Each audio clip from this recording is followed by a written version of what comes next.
There's great grandpa. Tannah's recording from her grandma's house today. Live from the condo, folks. Got some friends here. It's Family getting very history. ancestral here. If you're not watching this, behind her are some portraits and old pictures of her family. And one of them is an old guy who looks to be praying that feels like very much like the painting or portrait that a lot of people of a certain generation have in their house. And I can't place exactly where I have seen a similar picture before, Bread but it right just, here yep. on the table. Folded hands Yeah. over bread. Yeah. Very Yeah. communion-esque. Anyway, we got kind of a deep topic today. Maybe it's fitting, right? Like maybe this is like fitting setting for Maybe. you. Maybe. Kind of because we're going to talk about the Enneagram and identity and all of that. Before we do that, welcome to Enneagram Adventure. This is Tannah and I's podcast where we talk about growth, development, life, all through the lens of the Enneagram. Sometimes we talk about like the constructs and how the Enneagram system works. Mostly we talk about how it relates to our lives or people in our lives, how it helps us see them differently, see ourselves differently, etc. Yeah. What In case my disclaimer needs to be added again here. The Enneagram is about your core motivation, not behavior. So it goes levels deeper than a traditional personality assessment that you may have taken in the past. So, like a Myers-Briggs or anything like that. Um, so, when you're thinking about what number someone is or what they could be, behavior is not always a great indicator of what someone's number is or what they're experiencing. Yes. So we can jump right into it because you text me a very long idea for this podcast earlier today, but then we also chatted on the phone a little bit and I was like, oh man, there's like a lot going on here. So I'm going to let you introduce maybe a little bit of what you're thinking and we'll go from there. Yeah. I was gonna do like I might still do this for our social media, like a little TikTok of like what I like a video of my screen of how long this text message was to give you guys think. It's long, guys. It's really long. Like I looked at it and I was like, "Oh, that's a book. I need a minute. Like I got to actually like plan to read that. This isn't like a quick get right back to you No, message." no, no, no, no. No, Yeah. no. So the way that this started was I saw a reel on my Instagram at like 4:30 this morning of a mom who is also what she would call herself a high performer at work, and how she has to switch from that persona of strategic, high performing female in her work environment to calm, patient, understanding, caring mom. And she mentioned like a 10 to 15-minute commute, which this my initial thought was like my commute is about 3 minutes. So like the light switch for me is not always there. But it led to like some deeper questions that I was asking myself about, what's the real version of me? If it's the work, like high performer persona, or if it's the warm, caring. And could you have both? Do I want both? Do I like kind of all of those things? And am I being authentic? Was the bigger question, right? So that led me to reference back to some of my work with Brandon in my notes app, my phone, which led to the novel of a text message with Holly because I naturally put it into Chat GPT of I'm a 2 wing 3 with these personality traits. Like help me understand a podcast topic about that.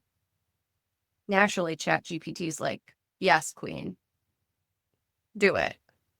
Amazing idea. Amazing idea. You're so smart. Yes, you are a high performer. Yes, you are a great mom. Go, sister, friend. Yes. We gotta love that ChatGPT. GPT is like the fakest friend I've ever had in my life. First.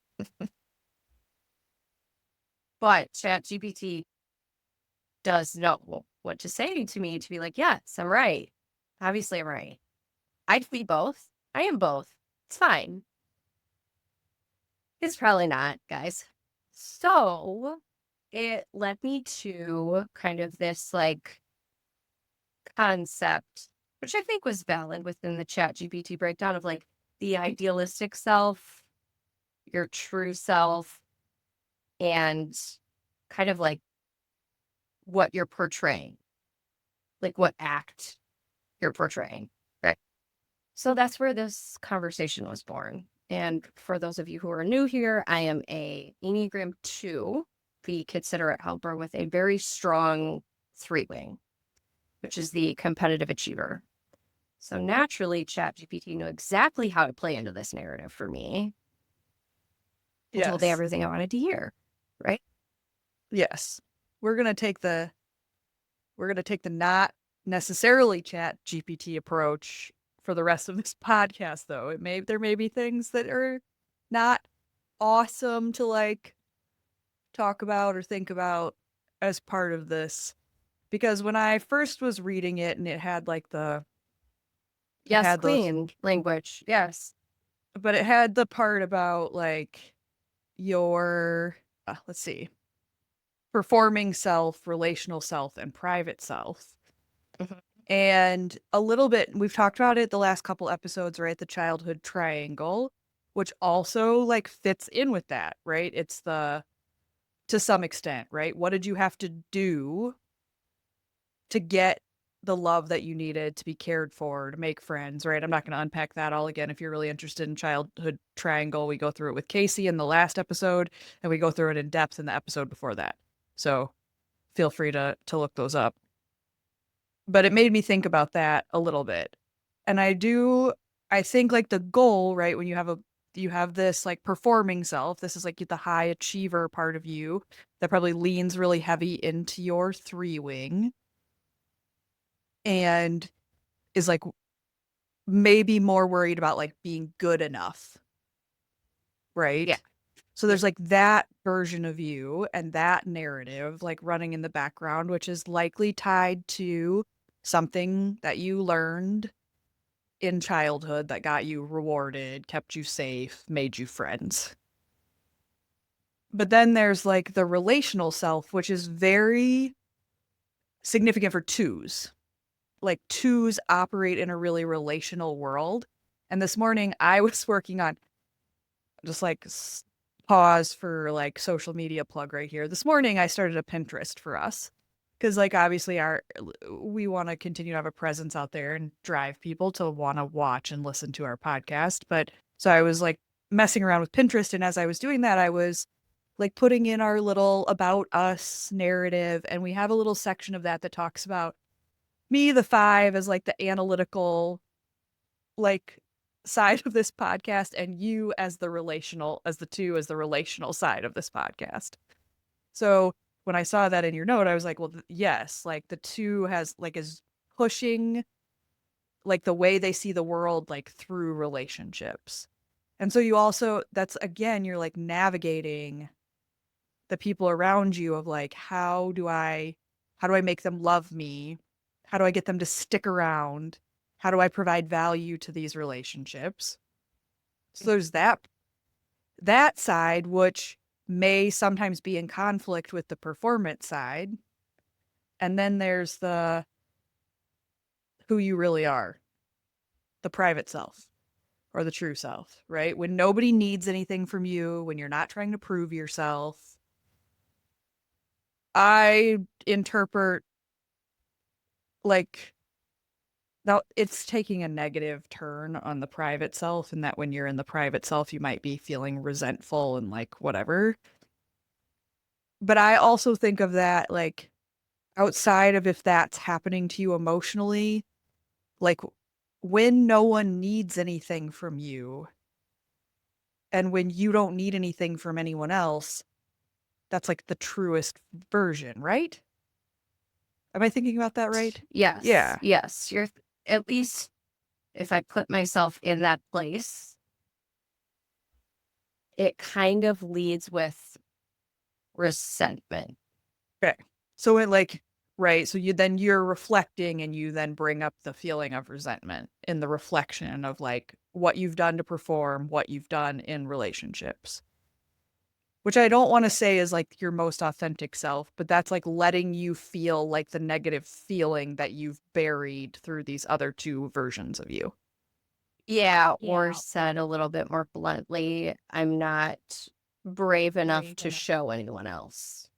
If I think about like other twos and I think about authenticity and like the personas that twos are kind of playing in, I have a lot of twos in my life.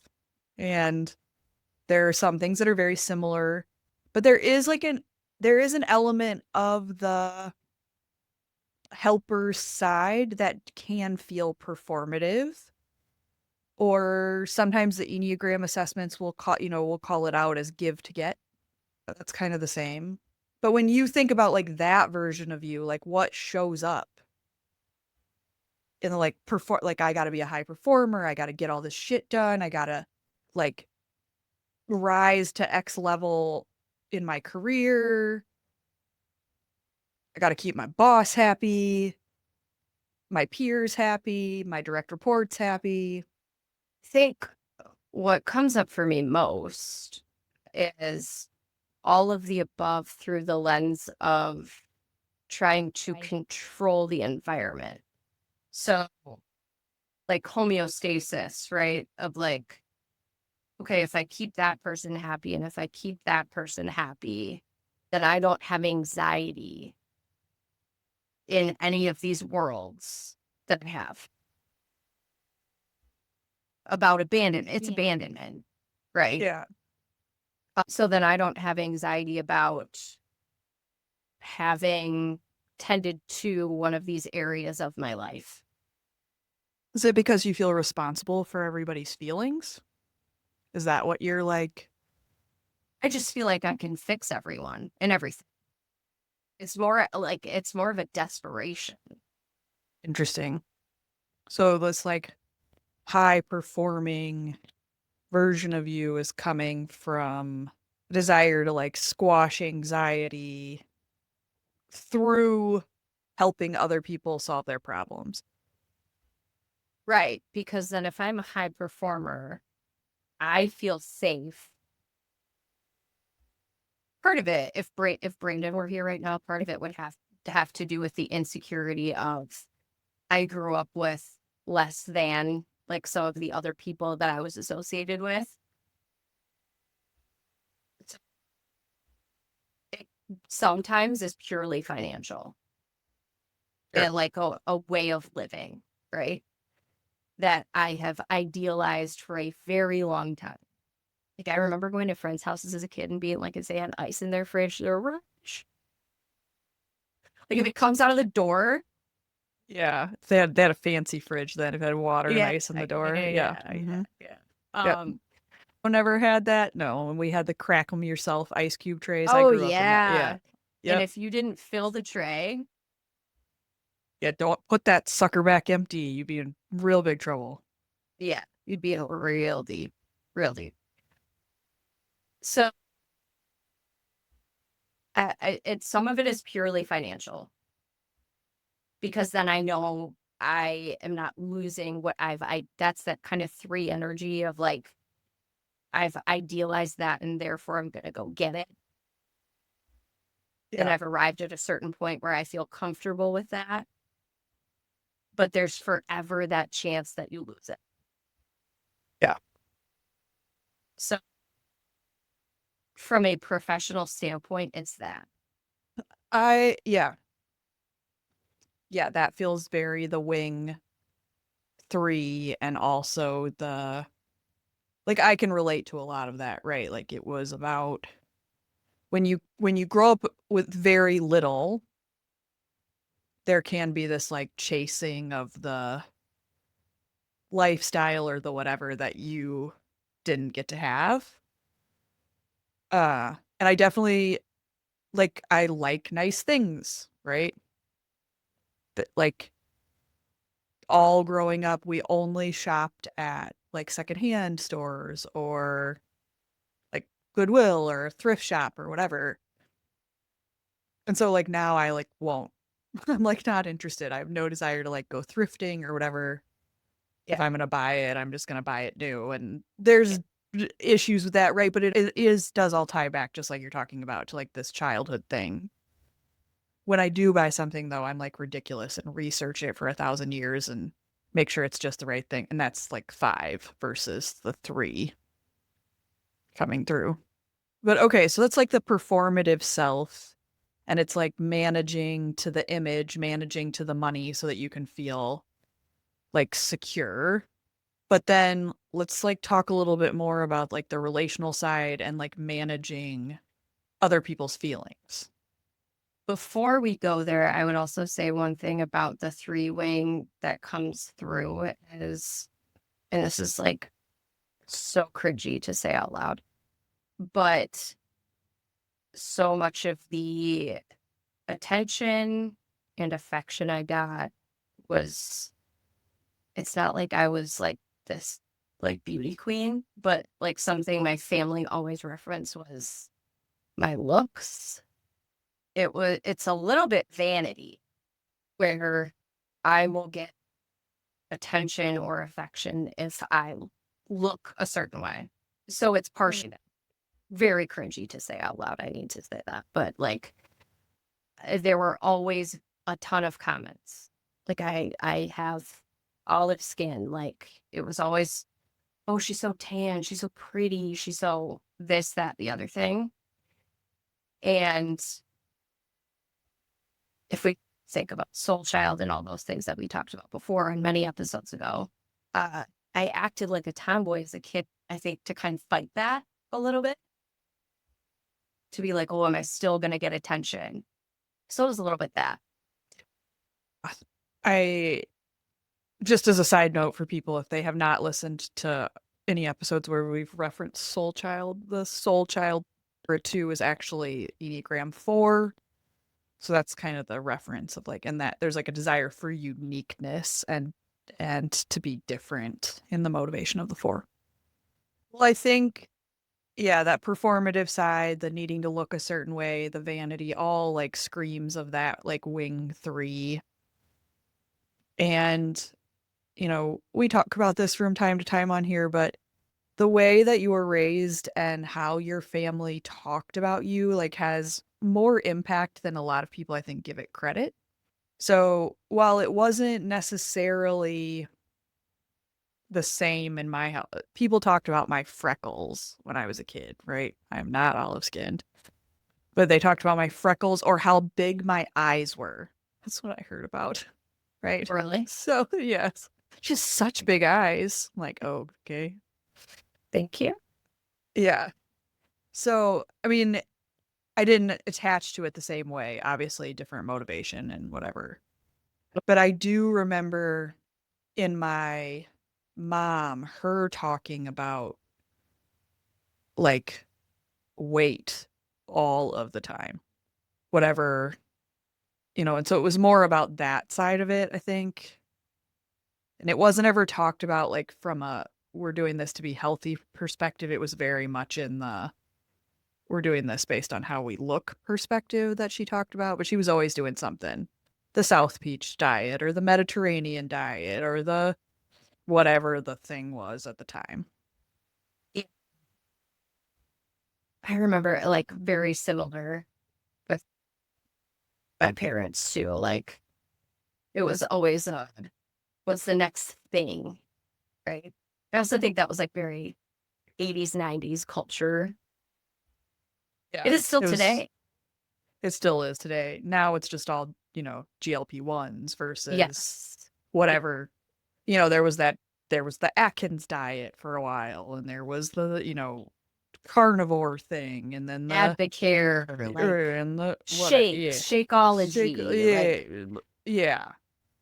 So there's always something in the diet culture, the skinny culture, which I'd really love us to stop with all that. Okay.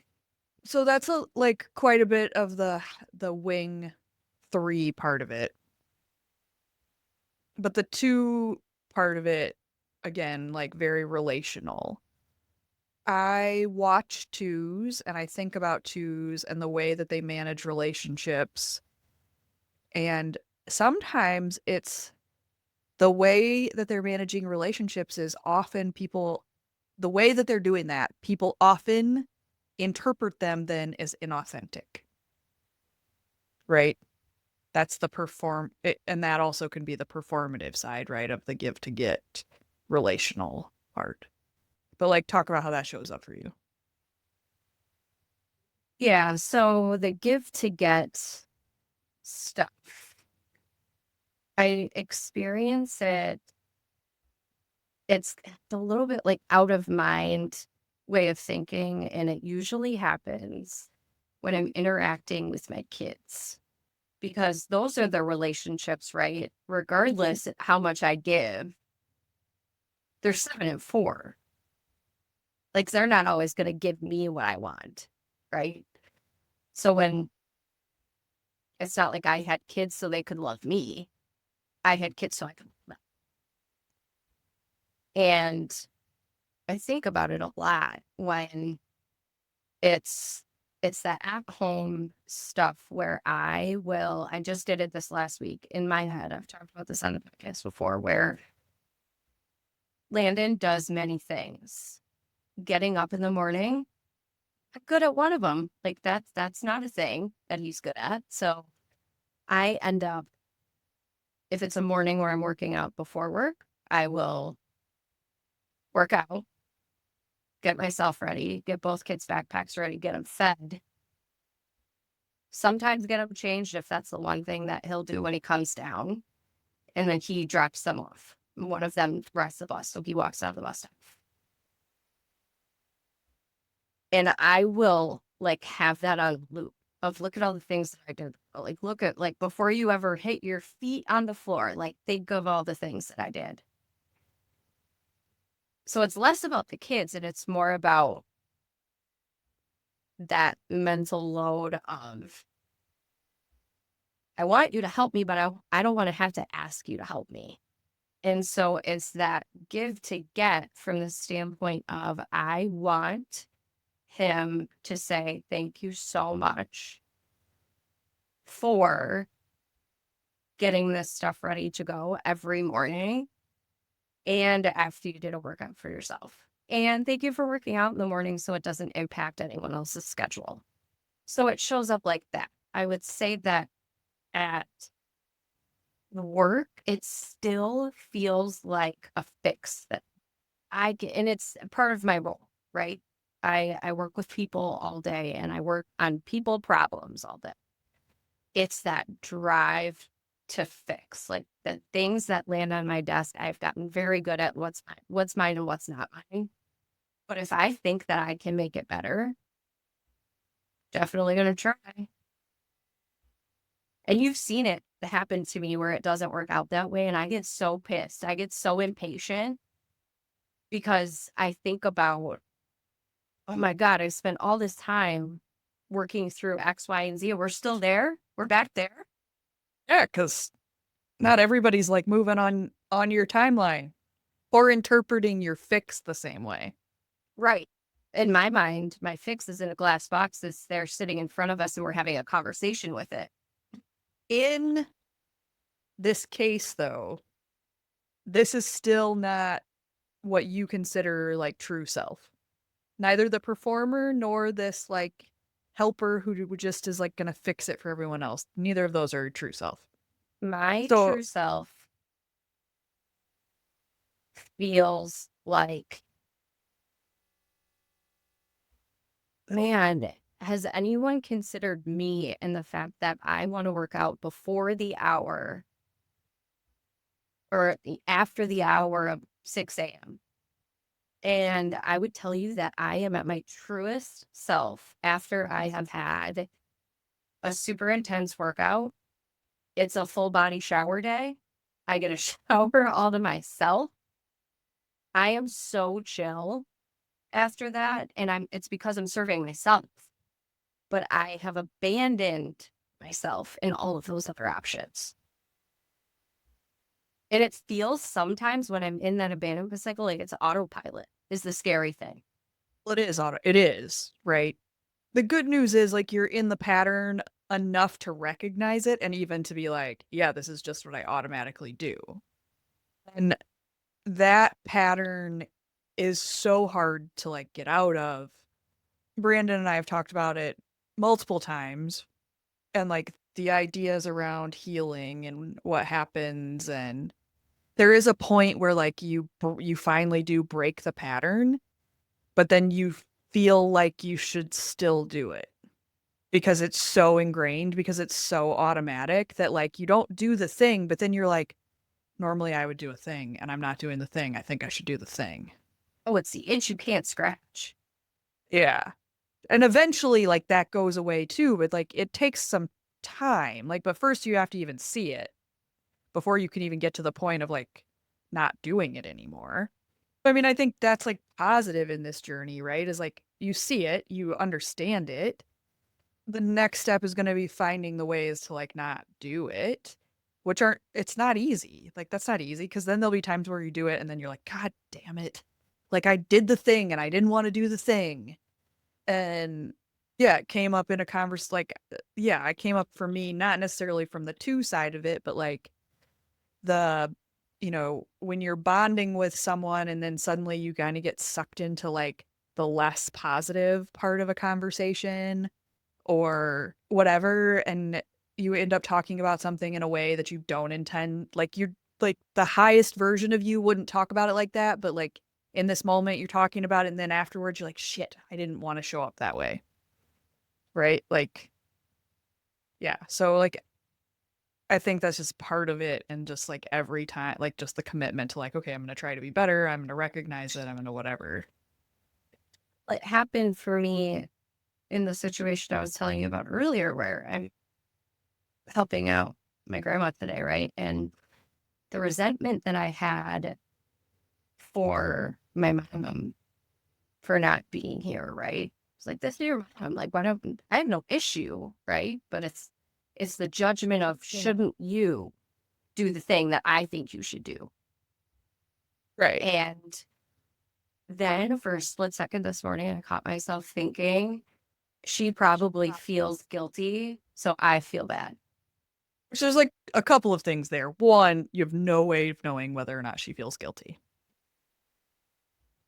In either way, if she did feel guilty and then you felt bad, she chose to feel guilty, you choose to feel bad, right? Those are both like choices. So, but I mean, that's hard to separate from. But it comes back to, that's what I was kind of getting at before when I was talking about like, well, do you feel responsible for their feelings? And I think twos sometimes, because they're feeling everybody's feelings all of the time and they're taking them on and wanting to make them better, they feel this responsibility to make them better, when in fact, you're not responsible for anybody's feelings but your own. And you have no control over anybody's feelings but your own. But that two pattern is very much in the like perform, make feel better, fix. It's my responsibility. And then to the point of your judgment, this idea of like, I know what's best. And everybody else should be doing what I think is best. It's that all the time. All the time. And like, while I get it and have certainly been there in my own versions, there's like also just like a piece that comes from being like, I am not responsible for anybody but myself and how I feel and how I choose to feel. And me worrying about or getting caught up in whatever is just spending a bunch of my energy for no good reason because they're never going to know, right? They're never going to know. And most people are not intuitive enough or paying that close of attention to anybody but themselves to even pick up on it. So even if you're like, well, they should know because they should just know, well, they don't. They don't. When I think about integration and we talk about all 9 types, and this topic, while we're focusing pretty much on this 2 wing 3 idea and like the performative relational self versus the true self, the integration would be true self, right? Integration into all the types, that would be true self. But I sometimes wrestle with this as much as I love the Enneagram and it's helped me so much in terms of like learning about other people, learning about myself, helping me down a growth path. I do sometimes struggle a little bit with it's all like people are so much more, even the Enneagram with all of its nuance and everything that's so great. It's so much more. And, and it's like scratching the surface of what's really underneath. And the gift in the Enneagram is that if you let it, it will show you under the hood enough that hopefully if you're on a growth path, you decide to go deeper. Some people never go past the surface level of the Enneagram though. And that's where I kind of then feel like the downfall of it. So typically where it's the excuse driven Yeah. behavior of, It's just how well, I I'm a am. 2, so that's just what I do. Right. And no, like what you're doing is a pattern that you learned in childhood that kept you safe. That's what you're doing. You're repeating a pattern. Our brains love these patterns. Our nervous systems love these patterns. And so that's what your Enneagram type is. It is a repeated pattern. It's not you.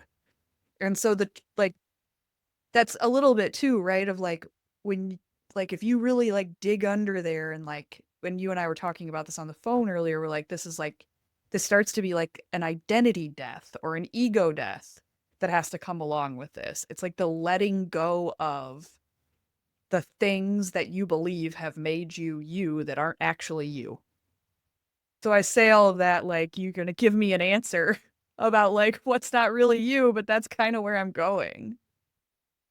I mean, what isn't me is, I mean, a lot of the time, I just want to be able to do what I want to do free of my own judgment and of what I should be doing for other people. When you are having those judgments about what you think you should be doing, who's the voice? Probably my dad. So it's not actually you. No, usually not. Particularly if it's performative. If it's me, it's usually driven from worry or anxiety. But even that's okay. This is like maybe going a little too deep, but even that's not you. The worry and anxiety. Right. That is still coming from somewhere else. Because like the you all the way at the center of this knows you got this. Like knows it's going to be okay. Knows you're going to figure it out. Understands you're like on a path to like a brighter future as Brandon would say. Like right? Like the true self doesn't have all of that. Is just in the moment and is just like living life like present and plugged into right now, trusting that what is going to come is the right thing that's going to come. You know what I mean? Like, and again, I say all of this like it's so easy. It's not. Like you have like to rewire those patterns. It just takes so much work and so much effort. And to go through like the different phases of ego death to like fully let it go also is like super hard. He and I talked about it on our podcast I can't remember which, semi recently, about ego death and how do you know when it's done? How do you know that you've gone through this identity shift, you've let go of this part of your ego and it's permanent and it's done and whatever. And he's like, well, we talk about it in there, right? But it's like the phases of it that you have to go through. And there will be these moments where if it's still popping through, you're not done yet. It's not gone yet. I got a lot of work to do on killing that demon, but to your point, it's the worry and anxiety comes from abandonment. That's what it comes from. Yeah. The worry and anxiety is like a clock is running every time I have an interaction with someone or do something for someone. And if that clock reaches a certain point, I get anxious. And it's the worry of being left alone. You and I share that. And I think the abandonment, I think a lot of people have a version of an abandonment wound. But it's like this, if it's the fear of if you're suddenly left alone or if this person leaves or if this or that happens, that you won't be okay. Right? But you will be. So, but making yourself feel that way is like, that's hard. And Yep. reparenting yourself, I know it's like a trendy thing for millennials to say these days, but reparenting yourself is like really hard. And I sometimes get angry about it. Like, yes, I'm gonna work on giving my inner child what I didn't get as a kid. I have to work on that. But then I get mad that I didn't get it from my actual parents, right? That's when Brandon says they did the best they had. Yes. Yes. Yeah. Yeah. That's why I think I have so much anxiety around like the concept of death too, because it's abandonment to some extent. And what is my life going to be like without that person? Yeah. We project our past pain onto like the stories we tell about our future. And that shapes some of that too, right? Like the past pain was, you know, when the safe person in your life died when you were a kid. And then it was like, well, shoot, now what? Like this person was always safe and like took care of me and whatever, and now they're gone. For me, it was my grandfather. He like died really young, but he represented like a safe adult. And then he died. I wasn't even 10 when he passed away. So, yeah. I also think that's why I have so much rage about this situation because that person for me is grown. And so I'm holding her up here because she's this person up here for me, like top Yeah. tier. Yeah. So Yeah. when it feels like it's like deprioritized, then I'm like, what the fuck? Well, it's so hard. The Noah Khan song Growing Sideways, where he talks about how he's still angry at his parents for what their parents did to them.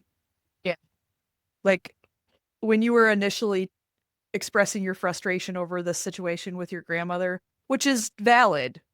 I don't want you to take this as it's not valid. It's No. Yeah. valid. Yeah. But what was going through my head is the relationship your mother has with your grandmother.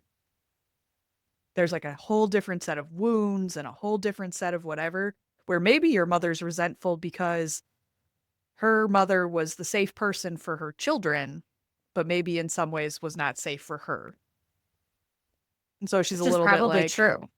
and so she's like, yeah, of course, Tannah can take care of it. Yeah. And in some ways, this is like she's trying to punish her mother and your grandma's just like, I just need some help. Like it, right? And all of this is like running under the surface. Like Oh, this isn't, it's do you know what I mean? It's most likely not conscious for either oh your mother or your grandmother. Yeah. no, it's not. It's not. It's just Like my sister even said it. She's like, well, she goes to you or whatever. And I was like, the thing is I've created that though. Yeah. It's, yeah. But all of that, to your point, is like just under the surface. Right. So it's going to dictate how people make decisions in any one of these situations. Yeah. And how much resentment they have or not. Or if they feel bad or if they don't. Right. And do they even know how they feel? Right. Oh, God, no. Or like the minute it starts to feel bad or uncomfortable or the whatever, go to the bar, go grab a drink, go whatever, right? Like we'll just like keep that shoved deep down in there. We'll cover it up. We'll numb it out. We don't want to deal with it. There's like, I don't know. There's like just a lot of the world that's the way that they're living. It's just crazy. It's crazy to me. But And we've talked about this too, where it's a little generational, right? Like, yeah, our parents' generation will stick their head in the sand, right? Just, right. I'm going to stick down here until this all blows up. Man. Yeah. Yeah. And it's interesting. Like, I feel like in Gen X, you and I work with a few folks that are I'm on the cusp of Gen X, but like, we work with a few folks who are like solidly Gen X, and there's like an informed thing, I think, in that generation. So there's like the boomers, like our parents, and the silent generation before that, or the greatest generation, and then however they are, whatever. You know what I mean? Yeah. And like that is like a numb out, put your head down, work through it, just keep going, push, push, push, save, buy the house, 2.5 kids, white picket, all of that, right? And then sort of Gen X is like getting more informed about like these feelings, and it feels very intellectual, right? Like they're very like aware of the psychology. Maybe the first generation to really kind of embrace like therapy, versus then in millennials, right, where the whole conversation comes up about mental health, like in a whole different level. And millennials are all of us diagnosed with something, and attach identity to the diagnosis, and like can talk about it and tell you why it happened and whatever. But I shouldn't say we aren't. Some of us are working really hard to try to actually fix it, but not everybody is. Some people are just like, yeah, this is what is wrong with me, so just deal with it. Also find that our generation, the millennial generation, is just like the most nostalgic. Do you ever feel like that? Well, I think there's like what's nostalgic about it is the memory of like life before technology got. That's what I hear most of. Yeah. Right? It's Yeah. like when life was simpler. Yeah.